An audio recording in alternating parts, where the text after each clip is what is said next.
morning, everybody. On behalf of the City Commission, it's a pleasure to be in our brand new building, providing to you the this first chamber breakfast speech. So it's exciting. So I wanted to review a couple of the things that we accomplished here in 2019 and look out into the future a little bit. And since the New Year's turning, I decided to make a New Year's resolution, and I'm starting today: no bad jokes and brevity. So we'll see where it goes. All right. So with that, really the first accomplishment, I put up the Venetian Center. I don't think the city can brag enough about what we've done here in Venetian Gardens, which we're trying to rebrand into Leesburg's lakefront. This story is really, and this is the other New Year's resolution. This is the last time I tell this story because we accomplished it.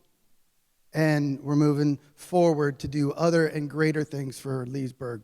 But this story really starts about 6 years ago when the City Commission hired me, and we sat down in the old community center right over there and did the interviews, the one-on-ones and all that kind of stuff. And each and every one of them, I think they deserve the most credit, and this vision really came from them because it was their vision. And really, when you're an elected official, it's their courage that empowers people like me to get it done.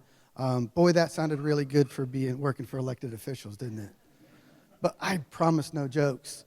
But no, in all seriousness, when you have elected officials who feel that their community, I think there was this feeling in Leesburg that we've gotten behind, that other communities have gotten ahead of us, that we're losing our edge. And I think sometimes that feeling becomes ingrained in communities, and they don't move forward, or there's a perception of not moving forward. So when a group of people comes along collectively, and let me tell you, each and every one of those 5 folks are different, but they all had the same vision. They all wanted to make Leesburg great, and we blended it together. But that vision and that determination to change course is extremely difficult. It is. And Venetian Gardens is the benefactor of it, and Leesburg is. And so we started out on that road. You know, in the stump speech goes, we started out on that road. The commission said, we'll hire you, and we want you to do a lot of different things and make Leesburg great again, but you can't spend any money. We're like, okay, no fuss, we can do that. And we did. We put together a financial plan that paid for this. We put away about $20 million cash between different things that we did. Just budgeting different and put away annual savings, the sale of the fiber system, and then also a portion of that $20 million was the proceeds from the sale from the villages. So that's still squirreled away. So of that $20 million, about 14 of it was spent right in here with Phase 1 at Rogers Park. We talked about that in previous State of the Cities. Phase 2 on Ski Beach, and then this was really the culmination, which is the facility there. So thought we needed some pictures from start to finish up there to remind everybody. A couple other things are coming up here in Venetian Gardens, but we're going to save that for the looking forward. So 2019's been a great year. Mike Rankin and the Planning and Zoning Department have been extremely busy. We've seen a lot of new commercial activity on the 441 corridor with Wawa, Mojo Grill, Coffee Snob, Starbucks, City Star Grill, and then downtown has really blossomed. Tom Frost and his group, and then a bunch of other folks have really pitched in, and we got the Coffee Snob again downtown. I forgot the comma, Papa Pineapples, the Pint-Sized Pub, Brick and Barrel, the Cantina, Ellen's, and Bloom's reopened. So we got a ton of stuff going on downtown. One of the other things that we're real proud about, too, is the Facade Sign Landscape Grant. We didn't put that up, but we're slowly starting to see businesses starting to take advantage of that city grant money to improve their facades. A couple of them did that. Some on the list, like Sips, was a benefactor who used some money to help some stuff out at their restaurant, and some other ones. And I know I'm missing them, so if I forget you downtown, please give me a pass. Residential startups we're seeing move along again. The big 2 really is the Lake Denham Estates has been moving forward, and if you come to city commission meetings, we talk about them often. And also Phase 3 Arlington Ridge, about 380 new houses there. And we've got a bunch of other things in the hopper, different stuff with Tierra Oaks looking like they might start up again, different apartment complexes talking about starting up. So I think Leesburg is really on the move. With that being said, the city still remains to be in a good financial position. We've lowered our building permit fees. We have some of the lowest in the county.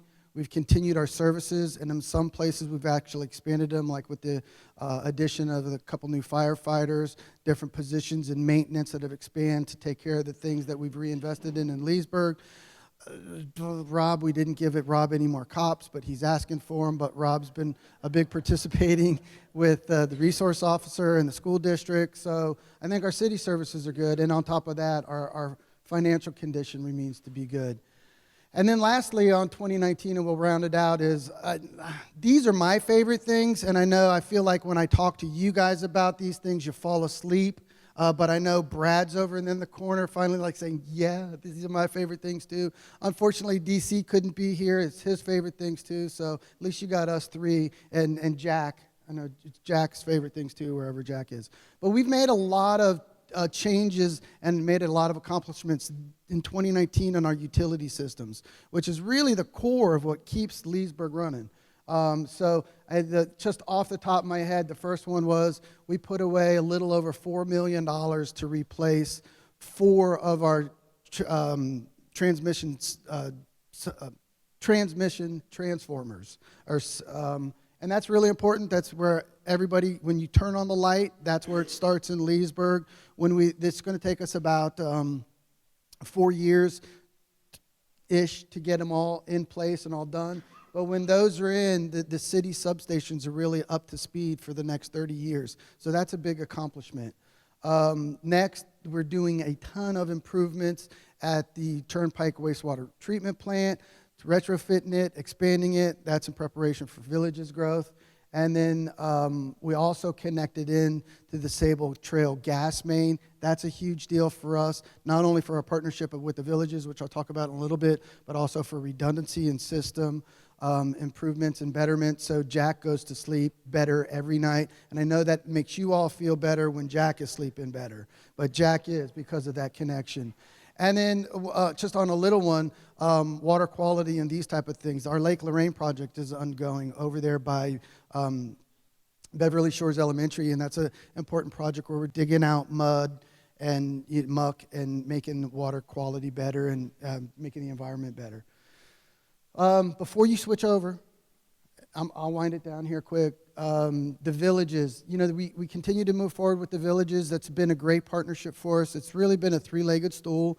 One is the new growth that they'll bring and the new investment, about $750 million for Lake County. So that benefits the county, that benefits the school board, that benefits the city, that benefits businesses. That's the service economy jobs that come in with what the Villages does.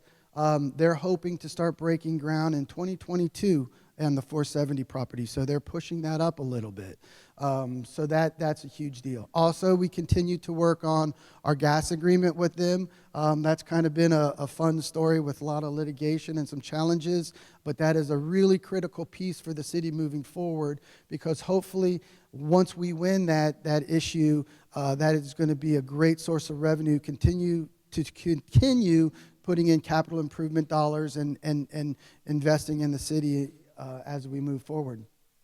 So, moving forward, couple of things I just wanted to bring to your attention. The picture is the Leesburg City Commission settled on where we're going to build the Leesburg Aquatic Center, and they approved the concept plan for it, I think at our last meeting. So the new pool, if you will be on the corner of Pine and Childs and Canal, right in the heart of downtown, which we're hoping is not just a recreational facility, but a new creation and a new entryway into our downtown, and also an investment in the Pine Street corridor to help reinvigorate that corridor. Our schedule on that is roughly the commission approved design concept about 2 meetings ago, probably about 6 months to finish up design. So hopefully this summer we're breaking ground, and then next summer we'll have the grand opening. So Sandy, you can start doing your laps again. The downtown master plan, We did a couple of charrettes. A number of the people sitting in this room were at those charrettes. We worked with GAI on that to come up with some vision and some goal settings strategies for improvement of our downtown. That plan is actually being turned over to us here this week. Staff will review it, and we should have a public unveiling of that and some public comment on that in January. So that's around the corner. Here, now back to Venetian Gardens, even though this was phase 3 and kind of the culmination, the building here, there are a couple other phases that are kicking in. Thad Boyd and his development group, they'll be breaking ground on the restaurant here, hopefully in a couple of months. So right out there where the oak tree is, that's the front door to the restaurant. They're planning a 7,500 square foot restaurant, full service, full bar. The great thing about that project is bringing in, when we talked about building this facility, was the mixing of trying to bring in commercial activity and mixing it with the residential and passive activity that is the basin. And I think we've done a pretty good job of it. This on that side of the basin. So hopefully when the restaurant gets built, the full vision will be seen. So we'll call that phase 4A. Phase 4B is the floating docks that'll go around. So the city's in the process of expanding the boardwalk. So when we started this whole thing, the concept was to have a walking way that would go from the point all the way around for pedestrians to come all the way up and get to the marina. And it was this section of the basin that was missing. So the concept became to put in the floating docks. So that's been permitted, that's ready to go. Hopefully we'll get started. We got one more issue with the core that we're working on, but the floating docks is about 550 feet of floating dock walkway that will go from the boat ramp back over, all the way from the boat ramp back over to here to about where the pavilion is, just short of that. So the city will be starting on that probably a little bit before the restaurant gets started. And then also in the budget this year, we have some concepts for expanding the marina and putting in more ret slips. Finally, 2020, it looks like we will get on with the teen center concept in one form or another. We'll be talking about that in the coming weeks. So I think 2020's got a lot of stuff going for it. So with that, it's been a pleasure.